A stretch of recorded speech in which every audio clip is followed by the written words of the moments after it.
Well, we're finally back with part 2 on the 2004 Honda 400EX. If you guys missed the last video on this machine, we actually got this thing for $1,200 from Facebook Marketplace. The seller stated it would not run. So we got this quad back home and started diagnosing it. What we did was do a quick carb clean, we did a valve adjustment, and we actually got this thing to fire up. But it was running horribly. It would bog, it would break up, it would backfire, it wouldn't idle. So we took it for the first ride and it was just awful. It was surging like crazy. So what it would do is run good for a little bit and then just die, run good for a little bit, die, shut off randomly. Just sounded awful. So we ended up bringing this quad back in the garage and we tore into it a little further. And we found out that the carburetor on this thing was actually an aftermarket carb from Amazon. So we messed with the jetting a little bit. We probably did like 5 or 6 jet changes to it. Adjusting the pilot, the main, and the needle clip position. And adjusting the needle clip position didn't really help at all. Adjusting the pilot actually made it run a little bit better.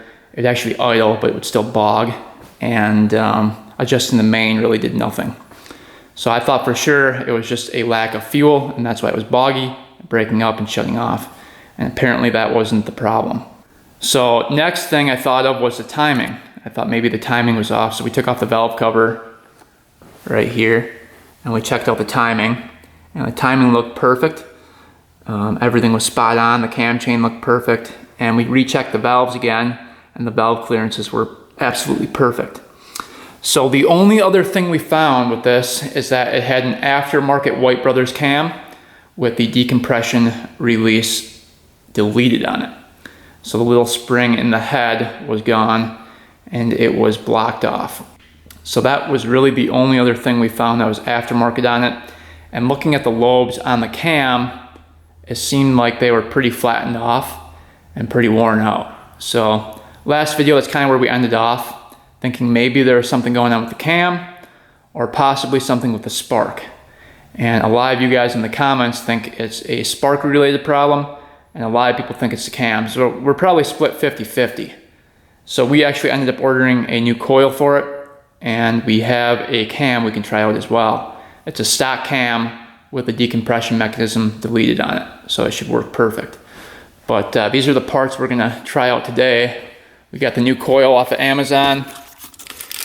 This one has really good reviews, so I figured that would work out pretty well. So there's the new coil.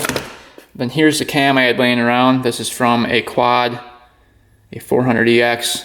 And that 400EX ran perfect with this cam in it. And if you look at these lobes, they're a lot more rounded off than the lobes on the White Brothers from last video. So let's start digging into it and we're gonna see what we find. Hopefully we can figure this out. I'm sure a lot of people watching this video have the exact same issue. So before we start throwing parts at it, let's fire this thing up today, see what it sounds like, see what it's doing, and then we're gonna start with a couple tests. I wanna do an oil breathing test for the stator and the coil and kind of go from there.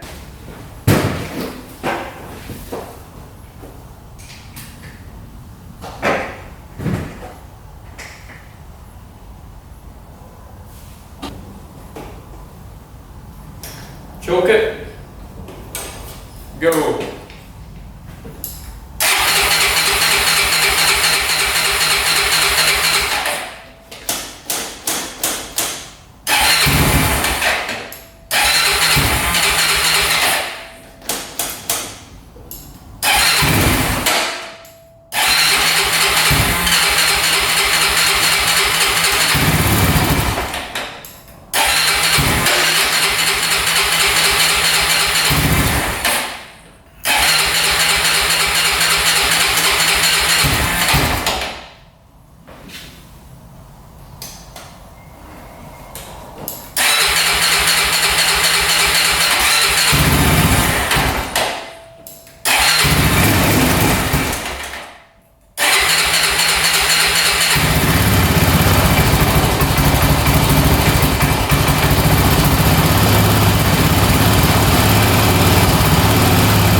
Right off the bat, it has trouble starting, so that's not good.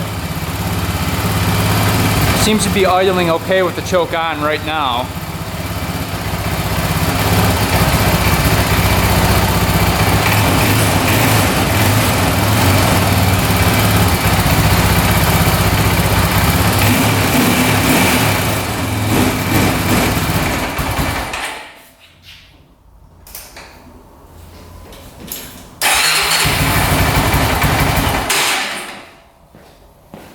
as you can see, it's running horribly. I turn it off choke, it won't rev out at all, it just dies. And I put the choke back on and now it dies again. So it's having complications right from the start. As it warms up, it definitely gets better, but still has problems where it just dies on itself and it's not good.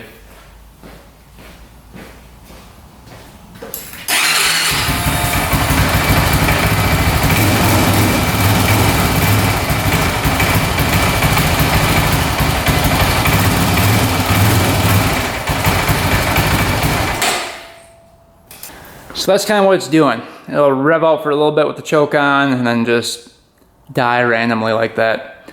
So it's almost like it's losing spark or not getting enough fuel or something's going on. So let's start diagnosing it. Let's start with some tests with the stator and with the coil.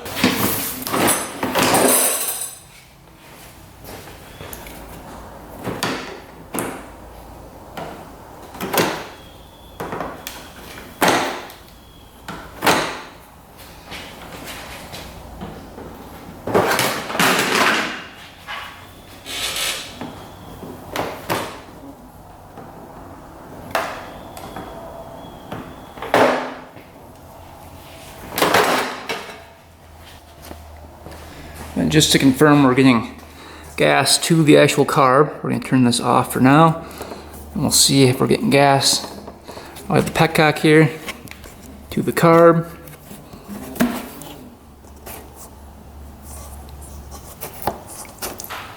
And as you can see, we're getting plenty of gas when this thing is on.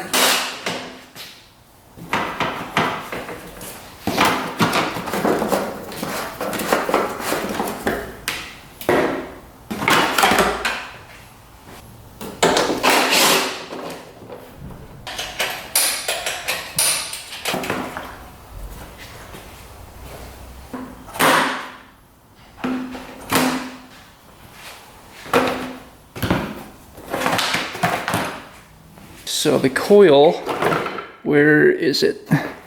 Is right here. So looking at this thing,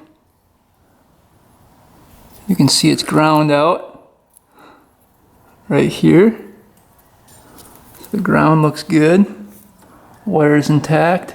And here's the positive going in, that looks good. And that's attached to here. So let's go ahead and get the spark plug out.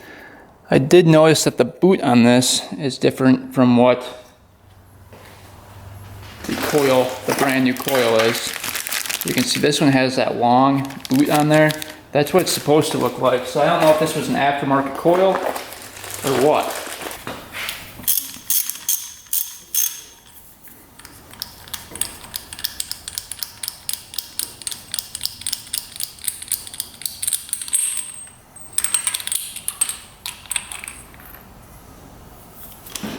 So there is the plug, pretty carboned up. Let's see what the plug is, NGK DPR8Z. We got a new plug with the coil, and this is the one they gave, DPR8EA, so it's a little bit different. So we can try a new plug first, just in case it was the plug the whole time. That would be great, wouldn't it?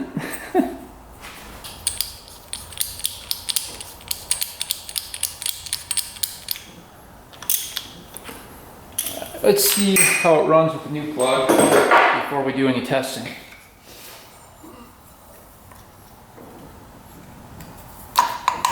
All right, new plug in. Let's see what happens.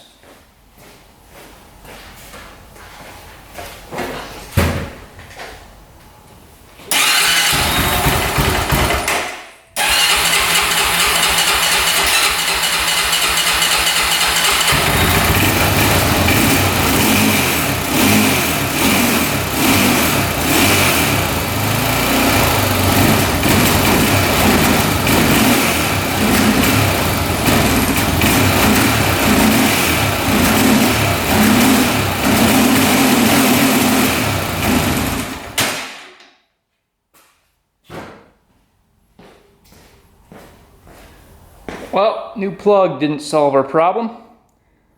Let's move on. All right, let's take a look at the spark, just to see if it's sporadic at all before we test the coil. All right, let's just turn this thing over, see what we get. Turn this thing on, here we go.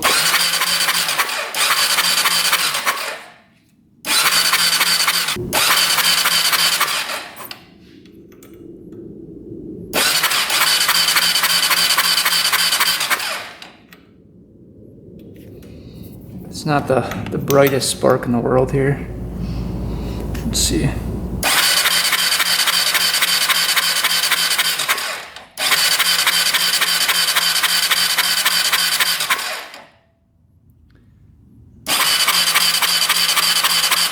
Definitely spark. Let's put the other plug in. See if we can get a good spark with that one too.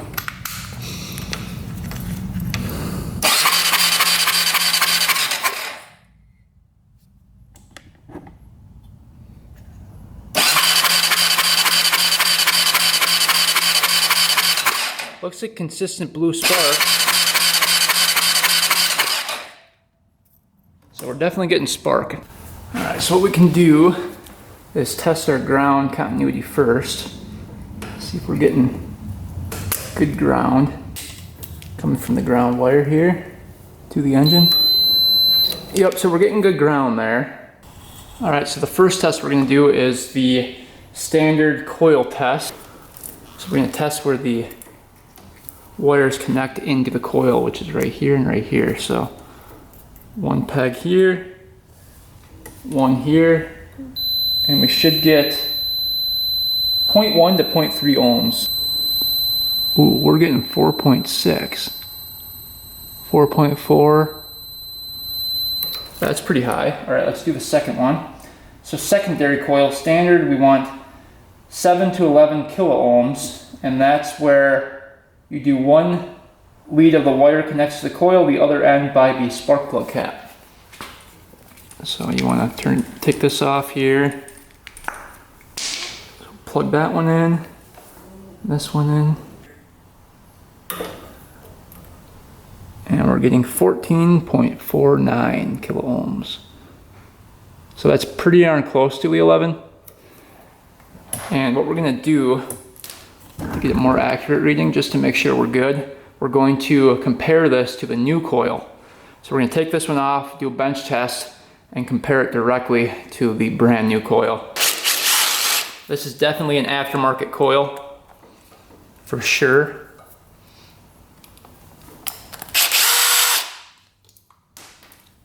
All right, let's take it off and compare. Just physically looking at the coil,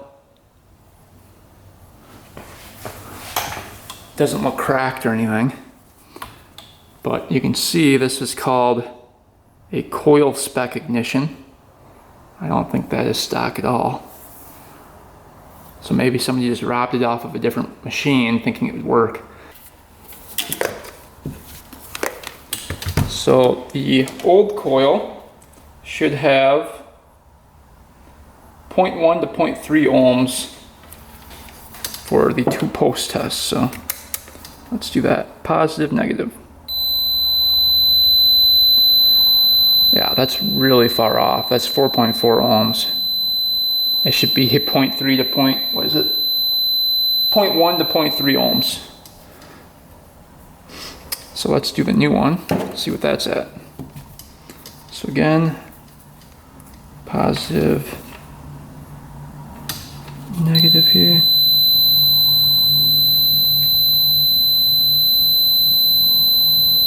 Yeah, that's a lot different.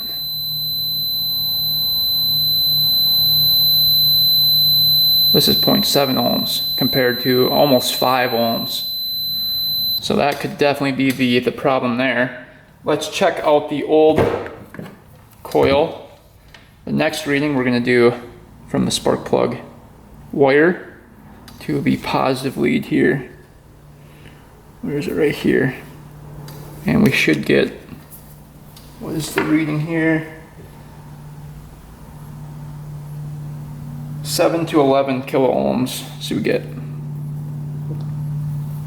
14.46. So that's pretty darn close for kilo ohms. Let's just see how it compares to the new one. So again, spark plug wire to positive, basically the same. So that reading is fine. It's the first reading I'm a little bit worried about. So what we're gonna do is put the new coil on and see if that solves our problem. All right, we're gonna take our drill, clean off all the leads here, and then the frame here, get that down to bare metal so we get good ground, and then we'll put the new coil on.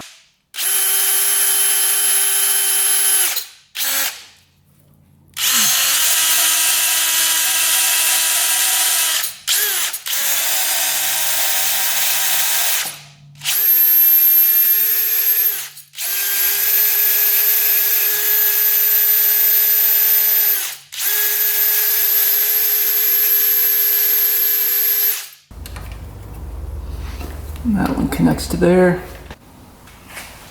Put our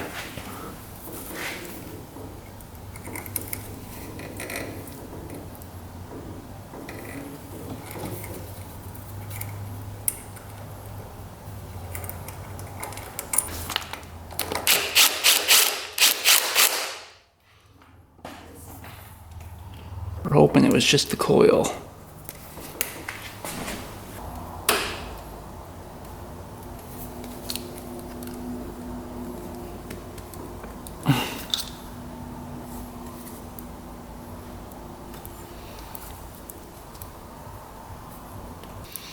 Plug that in. All right, that's all hooked up. Now we'll check for spark again. Turn this on.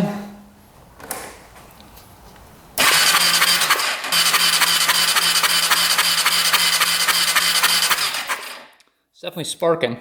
With the new coil, who thinks it's going to solve our issue? Can we get that lucky? At least help the situation, I would think, having the correct coil in there. Alright, boot going in. You know, with the correct boot and the correct coil, should make a big difference. Alright, new coil, new spark plug, let's see what happens here.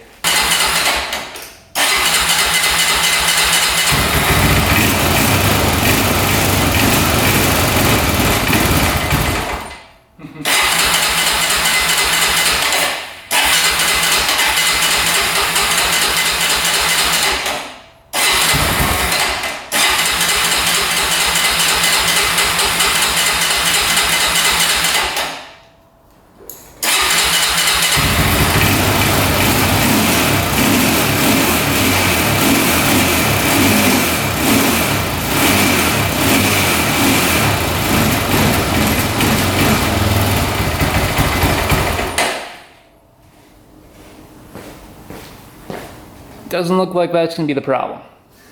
Oh, I thought for sure.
You can hear it backfiring like crazy. Yeah, I don't think the coil was a problem.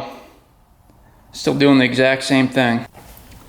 Well, it looks like the coil was not the issue, even though the first reading was really high on the other coil.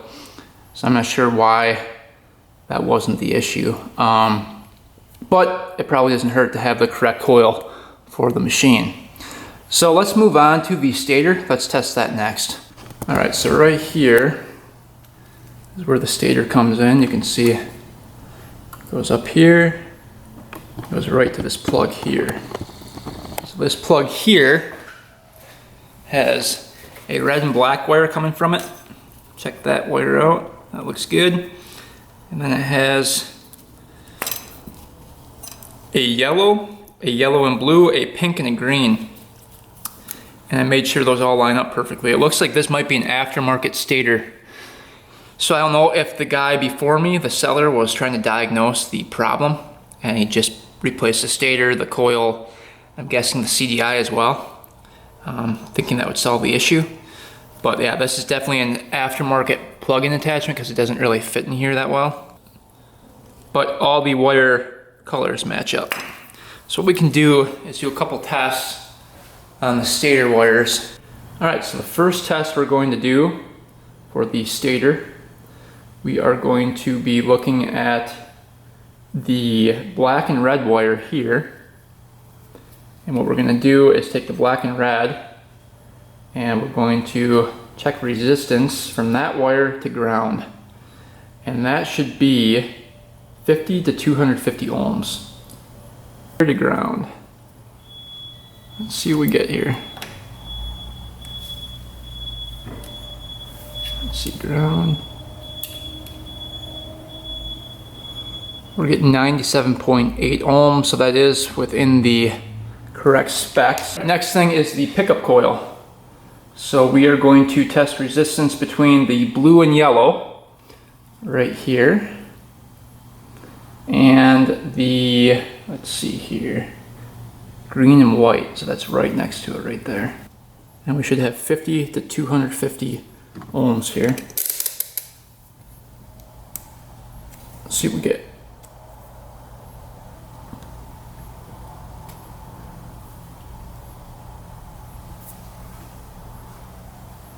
$241. Yeah, we're good there. So pickup coil checks out. No issues with that. So I don't think it's a stator at all. All right, so stator ohms out correctly. Let's go to the CDI and check that next. So it looks like there might be an aftermarket CDI in here as well. So it looks like new stator, new CDI, and new coil was on this thing. All right. Take these wires off here. Checking out the CDI. I don't see any cracks at all in the CDI. Okay, those wires look good. None of those are pulled out at all. So all the wires going to the CDI look good. So I don't believe there's an issue with that at all. The wires look good going to the CDI. So we can probably rule that out, and we do have sparks, so that's a good indication that the CDI is working. All right, next thing we're going to check is the charging system. So this should be charging no more than 14 volts while we rev this engine up. So we're going to check that, make sure it stays underneath 14 volts. If it's going up to like 16, 20, we know we have an issue. I've seen this happen on machines before where the regulator rectifier fails. It's charging the battery up way too high, and then the machine's getting way too many volts.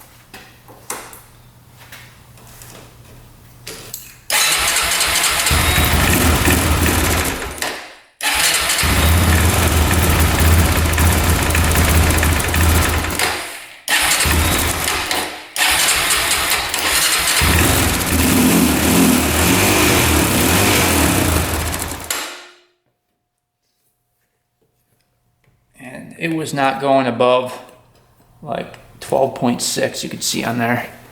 And it would spike way up because I revved it up a couple times.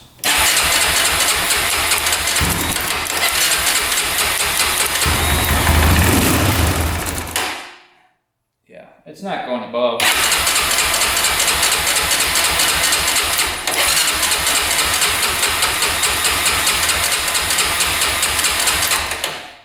Yeah, I think we're fine there.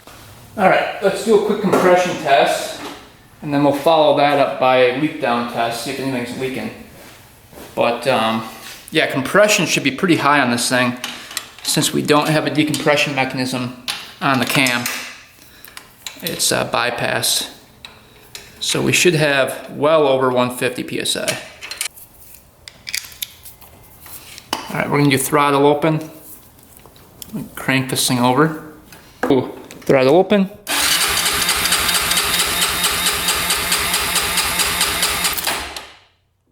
We're only getting 125 PSI. That's pretty low, considering it should be over like 150. Plus the decompression mechanism is gone. Let's try adding a little oil down there, see if it spikes up.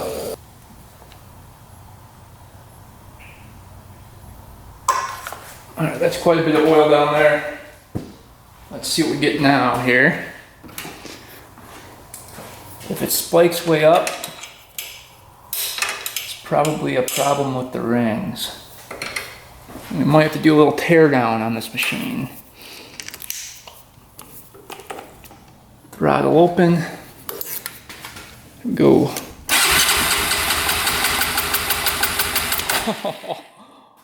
Look at that. Shot up to almost 200 PSI. Wow. That's crazy. Let's try that again. That's how it should be. This thing might just be low on compression. Yeah, now it's 180. Still way above the 120 we had on there. Huh. Try it one more time here. Throttle open. Yeah, still at 170. Huh, alright, well, that is kind of weird. So rings might be absolutely toast on this thing. Let's go ahead and do a leak down test. That will confirm our suspicion that it might be the rings, and it will tell us if the valves are leaking at all. Let's go ahead and get these valve caps off so we can see top dead center.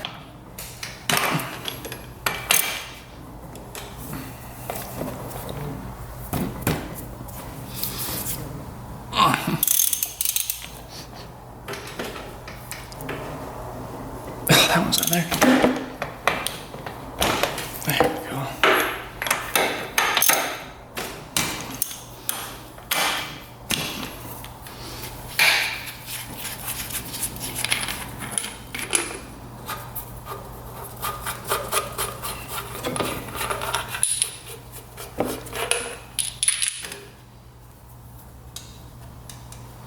Now we're going to get down below. Get this thing top dead center here.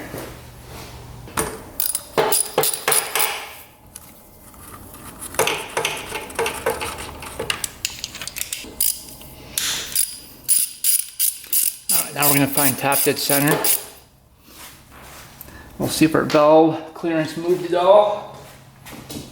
And we're looking for top dead center on the compression stroke. There's the T.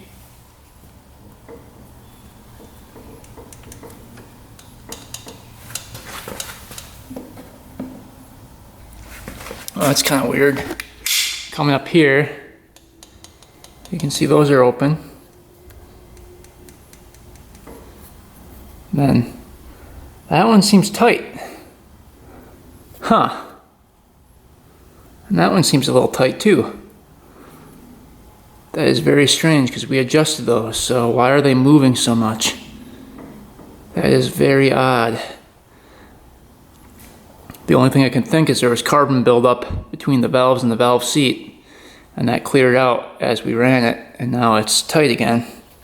But let's first try adjusting that. That could be a huge issue, because those are definitely tight again. Let's take a peek down the spark plug hole. The other possibility is that that Woodruff key sheared off and the timing's off. Trying to see down the spark plug hole here. I do see the piston in there. I don't know if you guys can or not. But the piston is at the top of the cylinder, we're gonna rotate the engine over and just see if it's at exact top dead center. Yep, we rotated it over and the piston doesn't go any higher than that. So we are at top dead center, which means that the Woodruff key did not shear off. So we're good there. Let's go ahead and adjust these valves again. All right, intake clearance is gonna be 4/1000 of an inch, exhaust is gonna be 5. Does not fit into that one.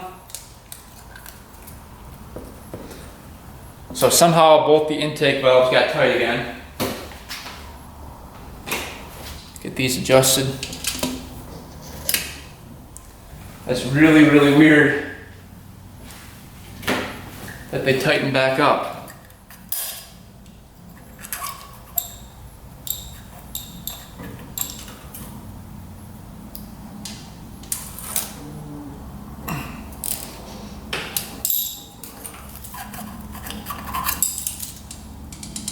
That one's good.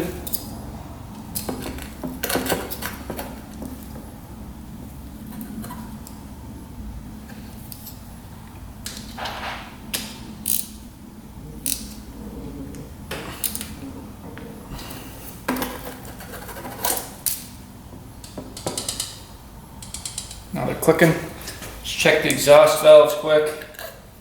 Good. Good. So exhaust valves are fine. Let's do a compression test again and see if it went up.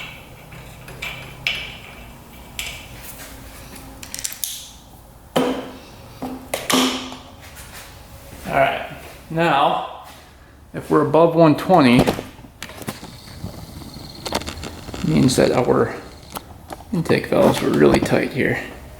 Let's see what we get. So throttle open, here we go.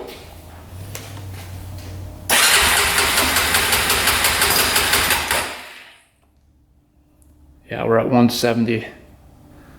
That sounds a lot better too.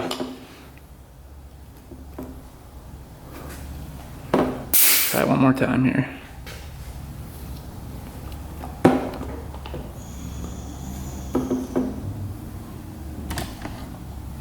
Throttle open.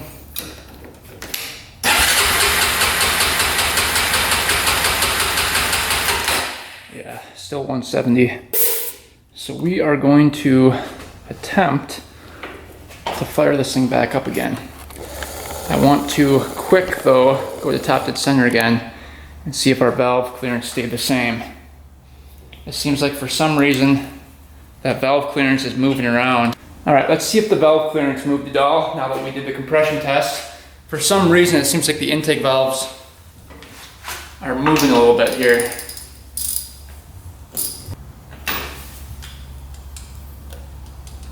All right, those are all good. So it hasn't moved yet. Let's get the caps back on and then we can try to fire this thing back up again. All right, valves are adjusted to spec. Compression went way up. Let's see if that fixed our problem here. Here we go.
Doesn't seem like that's fixing their problem there.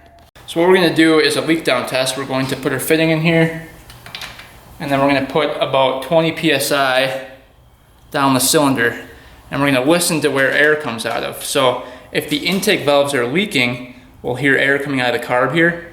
If the exhaust valves are leaking, we'll hear air coming out of the pipe. And if the rings are leaking really bad, we'll hear it out of the engine. So let's take a peek. We will put air down it right now and see what happens. We are set at top dead center, locked in place.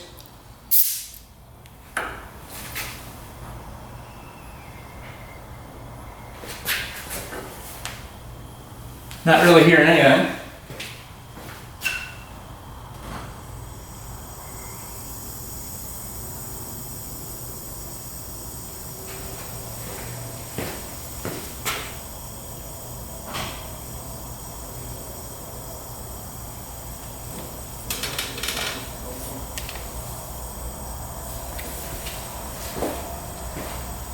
Not hearing any air escaping from anywhere.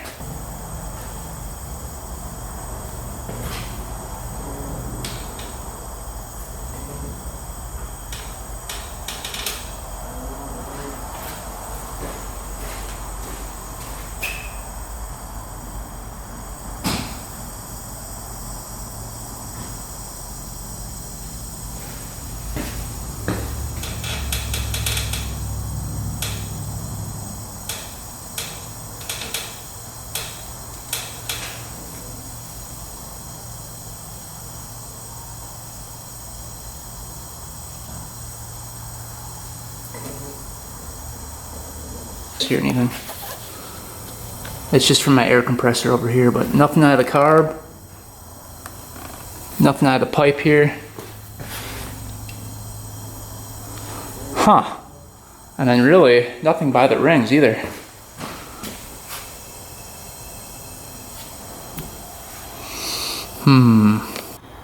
Well, something's definitely going on with this thing. Leak down test passed. So that means that the valves are not open at top dead center at all. They're not leaking at all. Intake valves and the exhaust valves are tight at top dead center and fully closed. So that is perfect. We shouldn't have an issue there at all. The issue we're having is that the intake valves keep on getting tight. It's really strange. This one got really tight again, or pretty tight, tighter than it was compared to that one when I tested it. So something's definitely going on, I'm thinking, with the cam. So what we're gonna do is replace that cam in there and see if that fixes our problem. That's really the only thing we haven't replaced.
Alright, rockers still look good.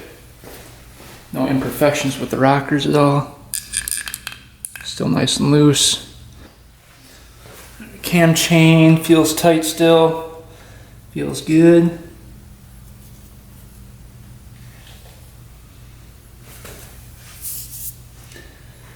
Alright, let me just rotate the engine over.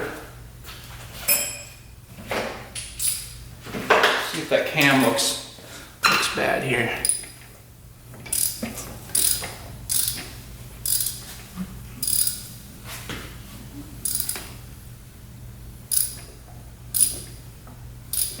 Yeah, that's really flattened off there.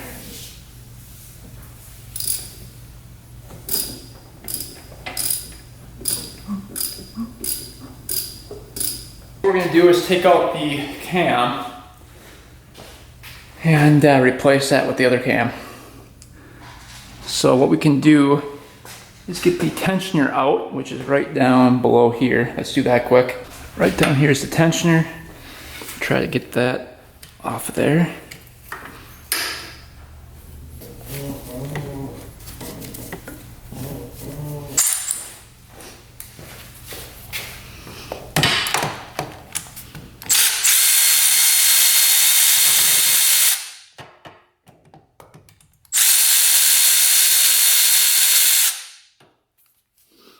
All right, that was a lot easier.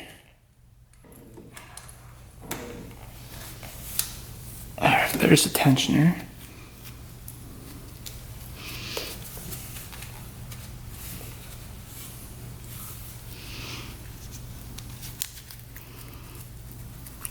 So we're gonna see if that's working. Yep.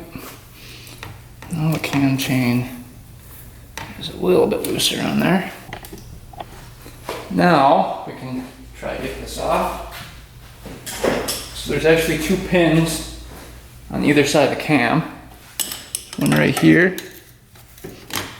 and one right here. Sometimes if you get one out, you can get the other one out. Now you can move that one that way and then try to get this one out.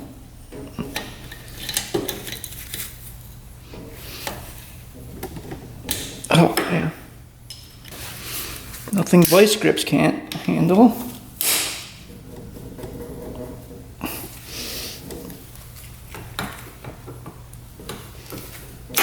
There. There's the other pin.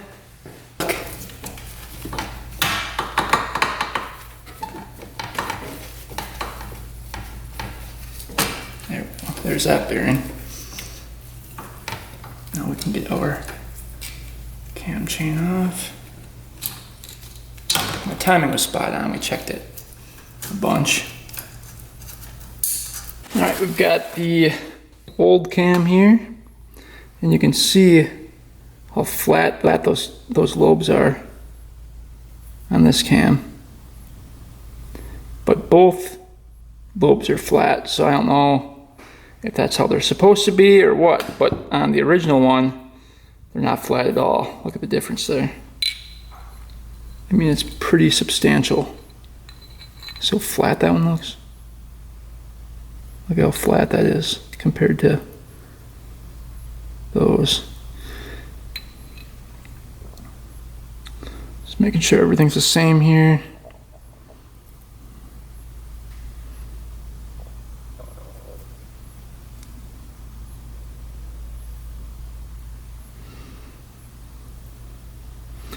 Everything looks the same.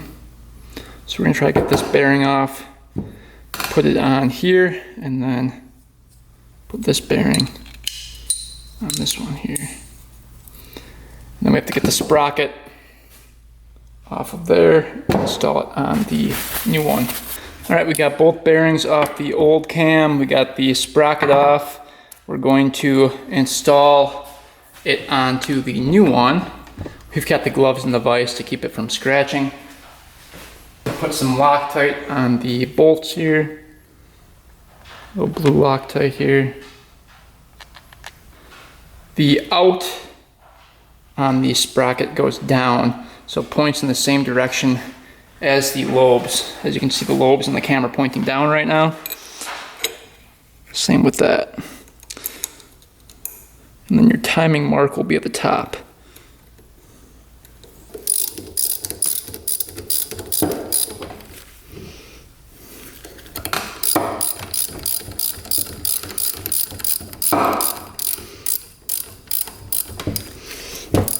We torque them down.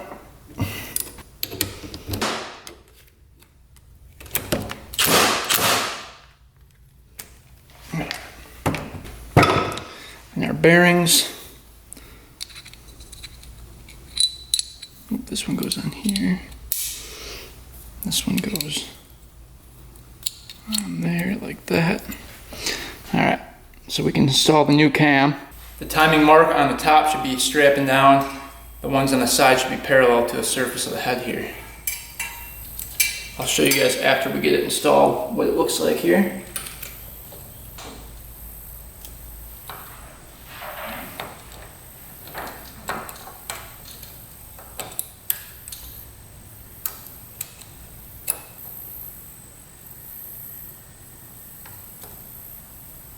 Alright, coming down to the cam, you can see there's a mark there that's strapping down.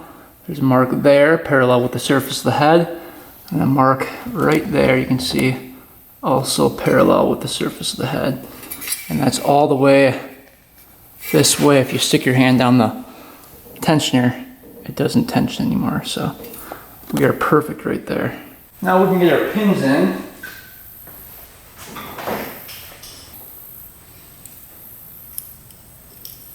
Drop this pin in there. Next pin is right there. All right, let's get this valve cover back on here.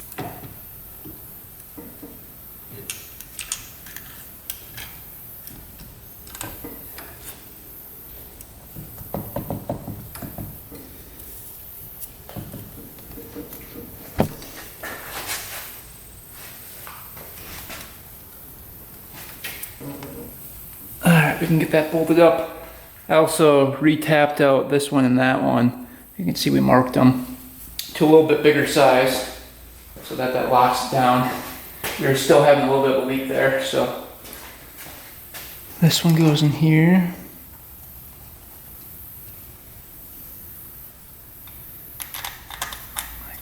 All right, new cam is in, valve cover's on, and as you can see now the intake valves are tight again. And the exhaust valves are pretty tight as well. So we're going to adjust all the valves to spec here. Remember again, the intake are 4/1000ths, exhaust is 5/1000ths of an inch. Loosen all these up. Get these adjusted here.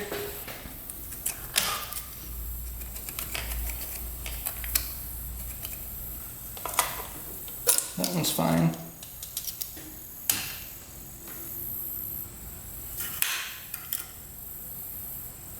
Well, we've got the new cam in, everything's timed up properly, valves are adjusted. Let's see if that fixed our problem.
Running good on choke, but off a choke it runs horrible.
All right, it's running a lot better on choke.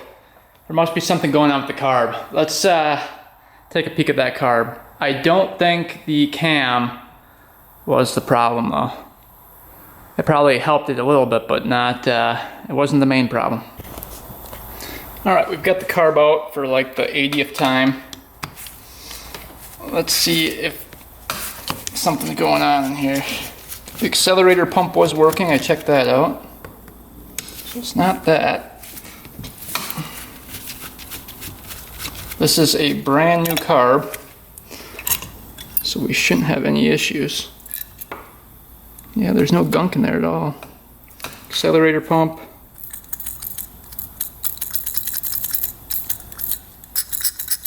Yeah, it's squirting. Looks really clean in the bowl.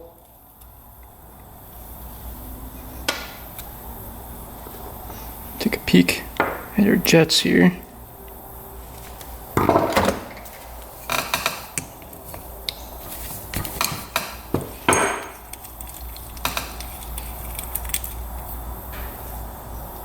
Running the 148. That is the stock jet for the main jet.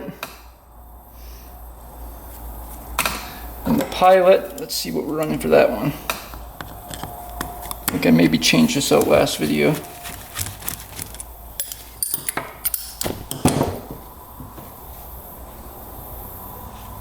I think I put the original back in.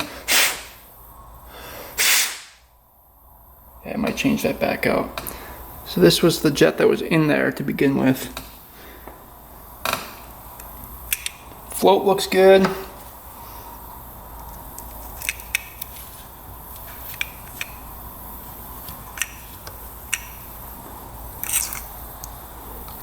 Check out the float. No gas in the float. Needle looks perfect. Alright.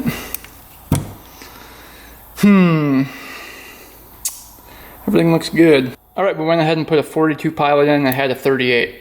So let's see if that solves our issue. We also turned our fuel screw out one turn. We had it at 2 turns. Now we turned it to 3. Alright, we went ahead, cleaned up the carb, put a bigger pilot in there, and moved the air screw out one turn. Let's see what happens here now.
Better. Airbox hooked up.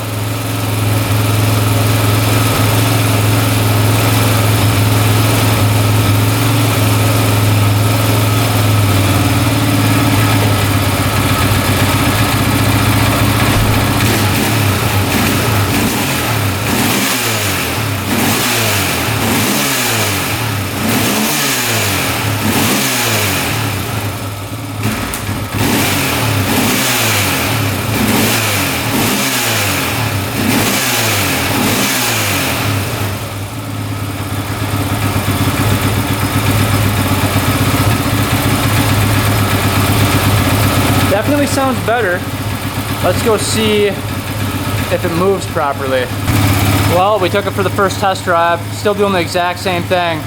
Still shutting off and surging. So check this out.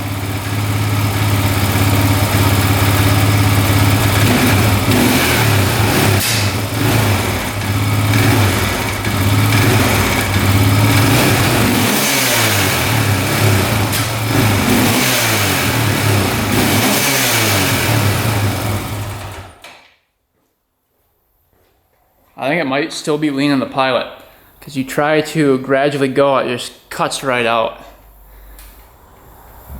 So it's still doing the exact same thing. Oh man, is that frustrating. All right, we've got 48 in there now, and it's still doing the same thing. I can make it run good if I put my hand on the carb though.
It's still running lean, somehow.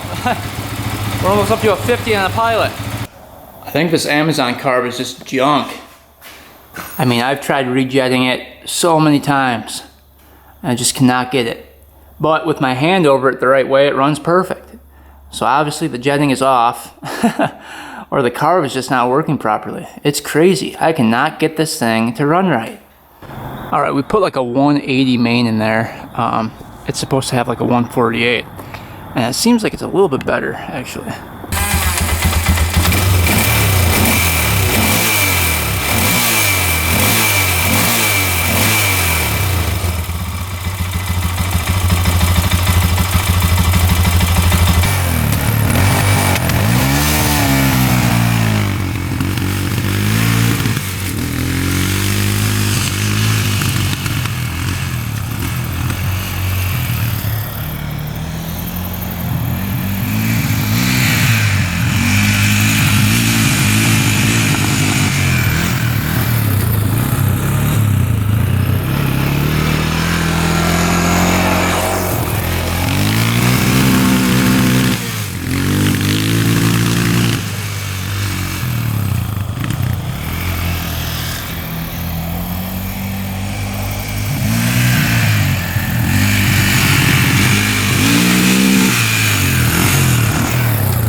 Well, it's definitely getting better. We had a 180 main in there, or like 182.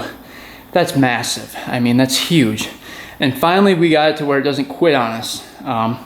So it must be extremely, extremely lean, is what I'm thinking. And we're just messing with the carb so much. I mean, it's crazy. We might try one more jet right in the middle. We might do like a 165, see if that works, but it's just guessing at this point, and it's really hard to pinpoint what's going on with this carb.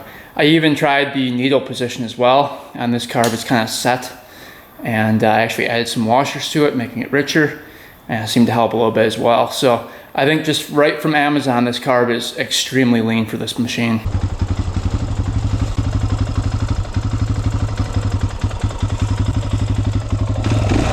All right, we've got the pilot to like a 172.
Still a little rich. We're at a 162 on the main jack.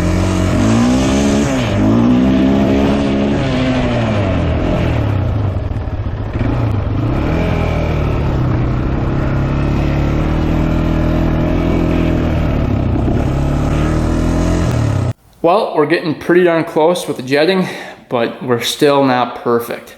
So I think we've got like a 155 main, a really big pilot. I think it's like a 52. Then the fuel screws out like 6 turns. And then the needle clip position, I just put some washers underneath the needle to raise that up to make it richer. And that seemed to help a lot too. But I think we've got like 3 washers underneath there trying to make it richer. But it's never gonna be perfect. You know, this Amazon carb is not meant for this machine. You know, we could spend hours and hours rejetting it, but it's never gonna be perfect. So I think what we're gonna do is order up the OEM carb for this machine, and I'm guessing that will solve all of our issues. This thing is now completely stock now that we have the stock cam back in, so you know, jetting, we could just go right to stock with the OEM carb, and I'm guessing this thing will run perfect with that thing. So if anybody has a lead on one of those carbs, let me know. I know they're kind of hard to find, kind of hard to come by. But these Amazon carbs are just junk. So hopefully you guys enjoyed today diagnosing this thing, trying to rejet the Amazon carb, trying to get this thing to run right. And at least we were able to check over everything today. Everything is perfect except for that carb. So like I said, I think once we replace the carb, we're gonna be good to go. So hopefully you guys enjoyed. Thanks for watching. Thanks for subscribing. If you guys have any thoughts, leave comments below. I know I always read the comments, so any help would be appreciated. But I'm guessing we're gonna have to get the OEM carb. So hopefully you guys enjoyed. Thanks for watching. Thanks for subscribing. Stay tuned for next video. And until next time, we are out.